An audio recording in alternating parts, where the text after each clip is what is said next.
এক বিস্ময় মানবের গল্প। অন্ধ হয়েও নিজের মেধা ও অজেয় মানসিকতায় তিনি হয়েছেন আইনজীবী। নিজের চোখে আলো না থাকলেও জিতেছেন 12,000-এরও বেশি মামলা। এমনকি বরিশালের আদালতের প্রথম এপিপিও হয়েছিলেন এই অন্ধ আইনজীবী। তার স্মরণশক্তি এতটাই প্রখর যে কারো কণ্ঠ একবার শুনলে পরবর্তীতে পাশ দিয়ে হেঁটে গেলেও অনায়াসেই চিনতে পারেন তাকে। একসময় ডাক্তারি পড়লেও নিজের ভালো লাগা ও সক্ষমতা বিবেচনা করে অন্ধ হয়েও আইন পেশায় এসে সফল হন বরিশাল জেলা ও দায়রা জজ আদালতের আইনজীবী শরফুদ্দিন আহমেদ চৌধুরী। আমি বরিশাল শেখ মেডিকেল কলেজ বরিশালের ছাত্র ছিলাম। 1974 সালে শত্রুরা আমার দুই ভাইকে দৃষ্টিহীন করে চিরদিনের জন্য অন্ধ করে দেয়। বরিশালের মুলাদী উপজেলার বোয়ালিয়া গ্রামের শরফুদ্দিন আহমেদ চৌধুরী ছোটবেলায় হতে চেয়েছিলেন চিকিৎসক। পড়াশোনার সুযোগও পেয়েছিলেন বরিশাল শের-ই-বাংলা মেডিকেল কলেজে।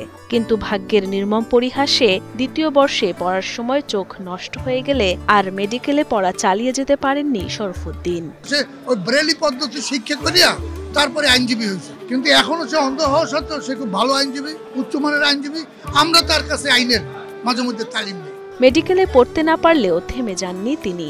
পরবর্তীতে ব্রেইলি শিক্ষা পদ্ধতিতে বিএ, এমএ এবং আইনি নিয়ে পড়াশোনা করে 1982 সালে শুরু করেন আইন পেশা।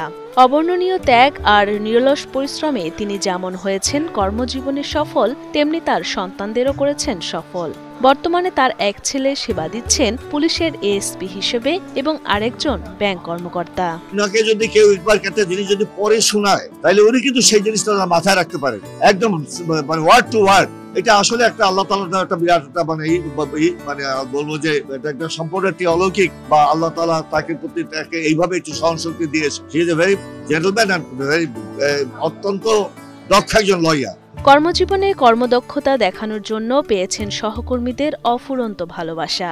শহীদ প্রেসিডেন্ট জিয়াউর রহমান মুগ্ধ হয়েছিলেন তার প্রতি, নিয়েছিলেন ইন্টারভিউ, প্রতিশ্রুতি দিয়েছিলেন শরফুদ্দিনের মতো মানুষদের পুনর্বাসন করার। 78-এ জিয়াউর রহমান সাহেব, সাবেক প্রেসিডেন্ট জিয়াউর রহমান সাহেব সাক্ষাৎকার নিয়েছিলেন। সে বলছিলেন যে আমাকে এপিপি নিয়োগ করেছে, তো আমি অ্যাডভোকেট বারে জয়েন করছি, সেই জন্য আমাকে এপিপি নিয়োগ করে আমাকে সে পুনর্বাসনের ব্যবস্থা করবে। অ্যাডভোকেট শরফুদ্দিন স্যারের সাথে আজকে 21 বছর পর্যন্ত স্যারে বলে আমি মামলা ড্রাফট করি, এবং সে একবার মামলাটা বললেই সে মুখস্থ করে রাখে এবং করে আগ্রহণ করতে পারে, হিয়ারিং করে, সবই করে, এবং মার্ডার মামলাও জামিন করায়। আইনজীবী শরফুদ্দিন আহমেদের দাবি, দেশে যারা অঙ্গহানির শিকার হচ্ছেন তাদের জন্য আর্থিক অনুদান অথবা তারা যেন রোজগার করতে পারেন সে ধরনের ব্যবস্থা করা উচিত সরকারের। প্রয়োজনে আইনের সংস্কার করার প্রস্তাবও করেন তিনি। পুনর্বাসনের ব্যবস্থা করা উচিত সরকারের, যাতে তার ফিউচারটা সে করতে পারে। মানবতার ঊর্ধ্বে তো আইন না পারে, আইন না পারে এমন কি আছে?